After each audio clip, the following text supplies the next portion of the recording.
வணக்க நண்பர்களே! நாம் இன்னைக்கு பார்க்க போற அடுத்த செய்தி, முத்தமிழில் ஒன்று நாடகத்தமிழ். நான் ஏற்கனவே இன்னொரு காணொளியில சொல்லியிருப்பேன். அ ஆதித்த கரிகாலனோட கல்வெட்டு. அதேபோல அந்த திருவிடைமருதூர்லயே உள்ள மகாலிங்கேஸ்வரர் கோவில் மண்டப வடக்கு சுவர்ல பார்த்தீங்கன்னா, பராந்தக சோழன் காலத்து கல்வெட்டு ஒண்ணு இருக்கு. அதில முதலாம் பராந்தக சோழன் காலத்தில என்ன சொல்றாங்கன்னா, உடுக்கை அடிக்கிறாங்க பார்த்தீங்களா, அதுவும் ஒரு கூத்துக்கலையில ஒண்ணு தான். அந்த உடுக்கை அடிப்பவருக்கே பணிக்கூலியா ஒரு நிலமும் குடுத்துருக்காங்க. அவர் ஆதித்த கரிகாலன் சாக்கை கூத்து செய்றவங்களுக்கு ஒரு வேலி நிலம் குடுத்துருக்காரு. இவர் அதற்கு முன்னொரு காலத்துல இருந்த முதற் பராந்தகன். அதாவது ஒரு விதத்துல பார்த்தீங்கன்னா, சுந்தர சோழனுடைய தாத்தான்னு வச்சுக்கோங்களேன்.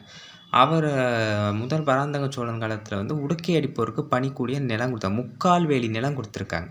அது இந்த கல்வெட்டுல நம்ம பார்க்கலாம். இப்ப கல்வெட்ட பார்ப்போம். ஸ்வஸ்தி ஸ்ரீ மதுரை கொண்ட கோப்பரகேசரி பன்மருகு. இது பராந்தக சோழனுடைய பட்டப்பெயர். யாண்டு 17வது திருவிடை மருதுடையாருக்கு அப்படிதான் இறைவன் பேரே சொல்றாங்க. ஸ்ரீ காரியம் ஆராய்கின்ற குறும்பில்ங்கிறது ஊர் பேர். திருக்குறும்புன்னு ஒரு ஊர் இருக்கு போல. குறும்பில் வாசுதேவனார் ஆராய்ச்சியில் திரைமூர் சபையாரும் தரல் நகரத்தாரும், அந்த வார்த்தைகளை சிதைந்து போயிருக்கிறதுனால தெரியல. திருக்கோயிலுடையார்களும் பதிபாத மூலத்தாரும் நாடகசாலையிலிருந்து திருவிடை மருதுடையாருக்கு திரு ஓலக்கத்து 3 சந்தியம். 3 சந்தியம்னா 3 வேலைன்னு அர்த்தம். உடுக்கை வாசிப்பான் ஒருவனுக்கு விலங்குடி தேவர் நிலத்தில் நிபந்தமாக செய்த நிலம் 3/4. அதாவது அவர் அந்த உடுக்கை அடிக்கிறதுக்கு 3/4 வேலி நிலம் கொடுத்துருக்காங்கங்கிறது தான் இந்த கல்வெட்டோட முழு அர்த்தமே.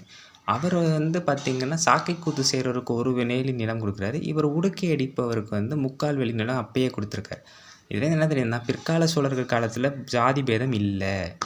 சொற்பொருள் ஆராய்ச்சி, கருத்தாலோசனை, கன்சல்ட்ன்னு சொல்லுவாங்க. பதிபாதம் அப்படின்னா சிவன் கோவில்ல உள்ள பூசகரை தான் குறிப்பாங்க. திருவோலக்கம் அப்படின்னா நாயனம் இல்ல நாதஸ்வரம், இந்த வார்த்தைகளை குறிக்கும். சேர சோழ பாண்டியர்கள் மூவேந்தர்களும் எந்தவித பாரபட்சமும் இல்லாம எல்லா மக்களையும் நல்லா தான் பார்த்துட்டு இருந்திருக்காங்க.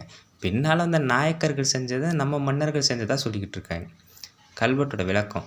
முதலாம் பராந்தக சோழன் காலத்து 17ஆம் ஆட்சி, அதாவது 924 போது திருவிடைமருதூர் ஈசன் கோவில்ல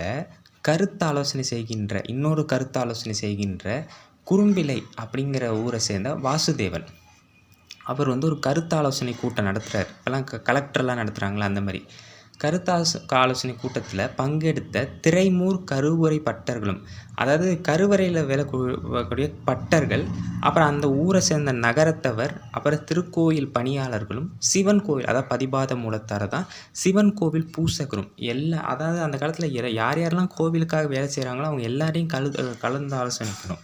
அதுதான் இங்கே கொடுத்துருக்காங்க.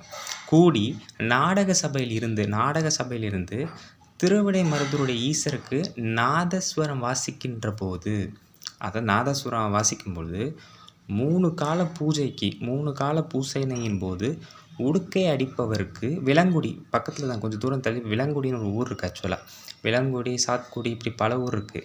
திருவிடைமருதூர் பக்கத்தில், ஆடுதுறை பக்கத்தில் இருக்குன்னு நினைக்கிறேன். விலங்குடியில் உள்ள இந்த திருவிடைமருதூர் கோவில் இறைவனுக்கு சொந்தமான தேவதான நிலத்தை தானமாக கொடுத்த நிலம் 3/4 பங்கு வேலி.